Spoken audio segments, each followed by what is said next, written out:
یہاں مراد ہے مرد، قوم سے مراد یہاں مرد ہیں، کیونکہ آگے عورتوں کی بات آ رہی ہے. نساء کے مقابل آ رہا ہے قوم، اس لیے مرد مانا ہے. عسا، امید ہے، ان یکونوا، کہ وہ ہوں، خیرا منہم، ان سے بہتر، مذاق اڑانے والوں سے زیادہ اچھے. ولا نساء، اور نہ عورتیں، من نساء، عورتوں کا مذاق اڑائیں. عسا، ہو سکتا ہے، ان یکننا، کہ وہ ہوں، خیرا منہن، ان سے زیادہ بہتر. آپ دیکھیں کہ عموماً قرآن پاک کے احکامات بس یا ایھا الذین آمنوا کہہ کے سب کے لیے اکٹھے کر دیے گئے، مردوں اور عورتوں سب کے لیے. لیکن یہ حکم خاص طور پر، الگ طور پر عورتوں کے لیے بھی دوبارہ دیا گیا، ریپیٹ کیا گیا. کیوں؟ ایسا کیوں ہوا؟ اس لیے کہ عورتوں میں عموماً یہ عادت زیادہ ہوتی ہے. میں نے کئی عورتوں کو دیکھا ہے کہ حماقت کے ساتھ اپنے ہی بچوں پہ ہنس رہی ہوتی، بچہ گر گیا ہنسنا شروع کر دیا، بچے نے توتلی زبان میں بات کی مذاق اڑانا شروع کر دیا. تو اس سے ایک تو بچوں کی جو تربیت ہے اس میں بگاڑ آتا ہے، اور دوسری بات یہ ہے کہ ایک ناشائستہ اور غیر اخلاقی حرکت بھی ہے، اور بد اخلاقی کی تعلیم بھی ہے ایک طرح سے، کیونکہ ماں ایک معلم ہے. اگر ماں باوقار نہیں ہوگی تو بچوں میں بھی وہ وقار نہیں آئے گا. مذاق اڑانا تکبر کی علامت ہے، کیونکہ تکبر کیا ہے؟ الکبر بطر الحق وغمط الناس. بطر الحق کیا ہے؟ حق کا انکار کرنا، غمط الناس، لوگوں کو حقیر سمجھنا. آپ کسی پہ کب ہنستے ہیں، کب اس کا مذاق اڑاتے ہیں؟ جب آپ اس کو بے وقوف سمجھتے، اپنے سے کمتر سمجھتے ہیں. اور سخریہ خاص طور پر، اور مسخرہ پن اور یسخر کا لفظ جو ہے یہ آ ہی اس لیے رہا ہے کہ کسی کو حقیر سمجھ کر اس کا مذاق اڑانا، کسی کو کمتر سمجھ کر اس کا مذاق اڑانا. اب اس میں مذاق اڑانے کی قسمیں کیا کیا ہو سکتی ہیں؟ مثلا زبان سے مذاق اڑانا، نقل اتارنا، کسی کے بولنے کے انداز کی، کسی کے خاص تقیہ کلام کو. کہ مثلا اگر کوئی شخص مثلا کا لفظ بہت بولتا ہے میری طرح، تو نقل اتارتے وقت مثلا اسٹریس دے کے کہنا تاکہ سب کو پتا چل جائے کہ کس کی بات ہو رہی ہے، اور پھر اس کا مذاق بھی اڑایا جائے. عموماً آپ نے دیکھا ہوگا طالب علموں میں، ہم خود یہ کام کرتے رہے ہیں زمانے جاہلیت میں، کہ گھر آ کر اور کوئی کام نہیں ہوتا تھا سوائے اس کے کہ ہماری مس یہ کرتی ہیں، وہ اس طرح بیٹھتی ہیں، وہ ایسے بولتی ہیں، وہ یہ کہتی ہیں، وہ یہ کرتی ہیں. بعض اوقات اچھے انداز میں اور بعض اوقات مذاق کے انداز میں بھی. میں جب کبھی کوئی لیکچر دیتی ہوں حقوق العباد پہ، تو اس میں عموماً یہ بات کرتی ہوں کہ ہم اسلام پر بڑا اعتراض کرتے ہیں، کیا کریں، غیبت بھی نہیں کر سکتے، جھوٹ بھی نہیں بول سکتے، مذاق نہیں اڑا سکتے، ہر چیز نو نو نو، حرام حرام حرام. ٹھیک ہے، اڑائیں، آپ خوب مذاق اڑائیں کسی کا، بہت اچھا، آپ کا دل ٹھنڈا ہو گیا مذاق اڑا کے. اب رکھیں اپنے آپ کو اس جگہ، اب پیش کریں آپ اپنے آپ کو کہ آپ کا اب اڑایا جائے. آپ پسند کریں گے؟ نہیں. تو جو چیز اپنے لیے پسند نہیں کرتے وہ دوسروں کے لیے کیوں پسند کرتے ہیں؟ پھر ہم کو اس وقت اسلام کے سارے اصول، ضابطے، قاعدے، آیتیں سب یاد آ جاتی ہیں کہ یہ قرآن میں لکھا ہوا ایسا نہ کرو، اور فلاں ہمارے ساتھ یہ کر رہا ہے. آپ اس وقت کہاں تھا قرآن آپ کا کہ جب آپ خود یہ کام کر رہے تھے؟ اپنے لیے تو آپ اجازت چاہتے ہیں اور دوسروں کے لیے آپ پابندی لگاتے ہیں. تو بات یہ ہے کہ اللہ تعالی ہم انسانوں کے لیے ہم سے بڑھ کر مہربان ہے، ہم سے بڑھ کے محبت کرتا ہے. یہیں سے پتہ چلتا ہے 70 ماؤں سے بڑھ کے پیار کرتا ہے. اس کو نہیں اچھی لگتی یہ بات کہ اس کے کسی بندے کا کوئی دوسرا بندہ مذاق اڑائے. وہ خود تو اڑاتا نہیں، اس کے فرشتے بھی نہیں اڑاتے، کوئی اور مخلوق نہیں اڑاتی. انسانوں کا مذاق انسان ہی اڑاتے ہیں. تو اللہ تعالیٰ کو انسانوں سے پیار ہے، اپنے بندوں سے.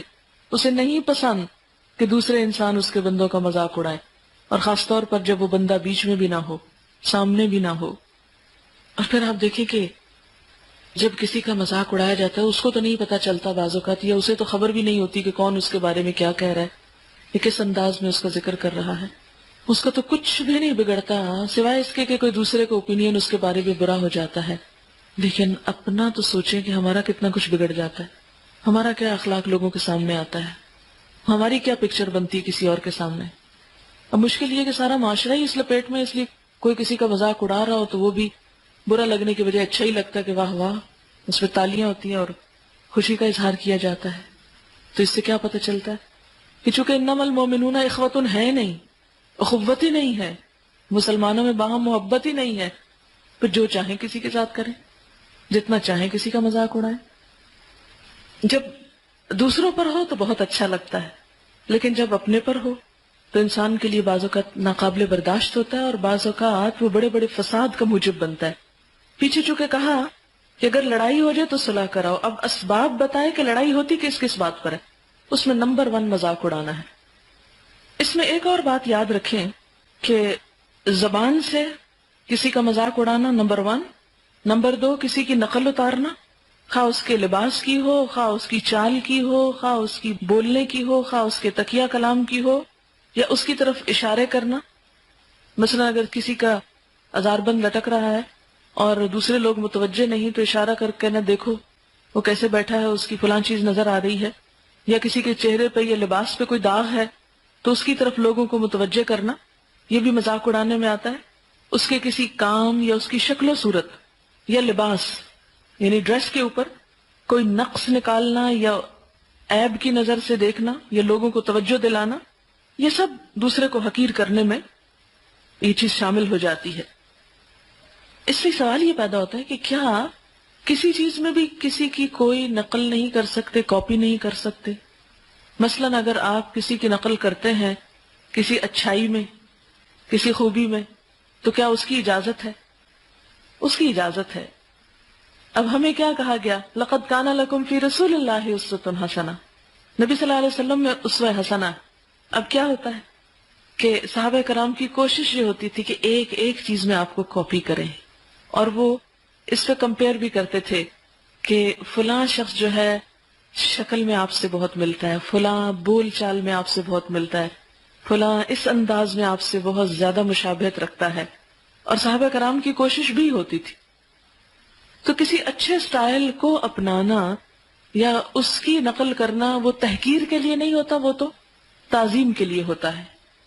مثلا بعض اوقات کسی کے ڈریس سے آپ متاثر ہو کر اس جیسا ڈریس پہنتے تو آپ اس کا مطلب یہ نہیں کہ اس کا مذاق اڑا رہے ہیں، یعنی نقل اتارنے کی بات ہوئی نا، تو اس سے کاپی کرنا چاہیے. اسی طرح بعض اوقات کسی کے بولنے کے سٹائل کو آپ کاپی کرتے ہیں، آپ کسی بھی چیز سے امپریس ہوتے ہیں تو آپ اپنے سٹائل میں وہی چیز لانا چاہتے ہیں، تو یہ اس میں نہیں آتا. میں مثلا اب جو پڑھاتی ہوں تو اگر آپ میرے استادوں کو ملے تو آپ دیکھیں گے کہ ہر ایک میں سے کچھ نہ کچھ لے کے ایک اور چیز بنائی ہوئی ہے.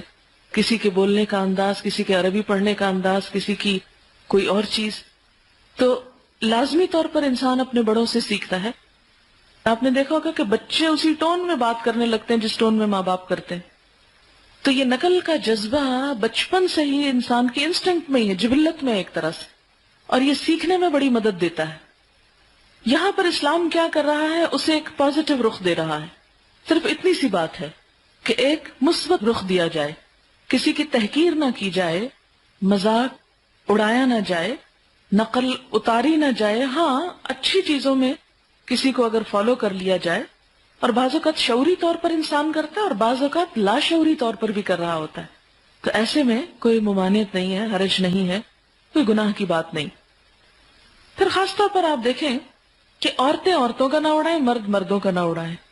اس سے ایک اور بات بھی انڈائریکٹلی پتہ چلتی ہے کہ اسلام میں اس طرح کی مکس گیدرنگ جس میں بیٹھ کر کھلی بات چیت ہو رہی ہو، عورتیں مردوں کا یا مرد عورتوں کا مذاق اڑا رہے ہیں، اس کی گنجائش نہیں نکلتی.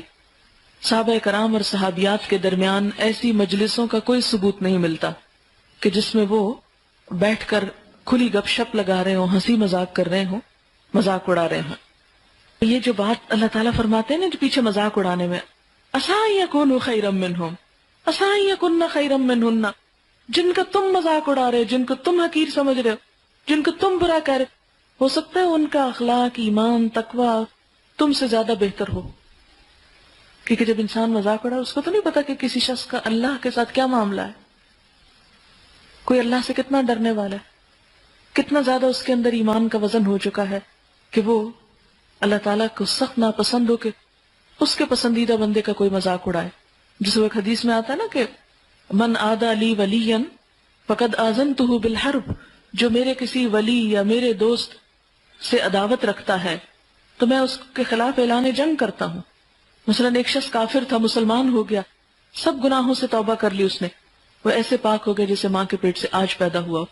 اب اگر کوئی شخص اس کی پچھلی زندگی سے اسے منسوب کرے یا اس کا ریفرنس دے یا اس کو بدنام کرے، تو ایسا شخص بدنام کرنے والا اللہ کی نظر میں گر جائے گا. فَأُولَٰئِکَ هُمُ الظَّالِمُونَ.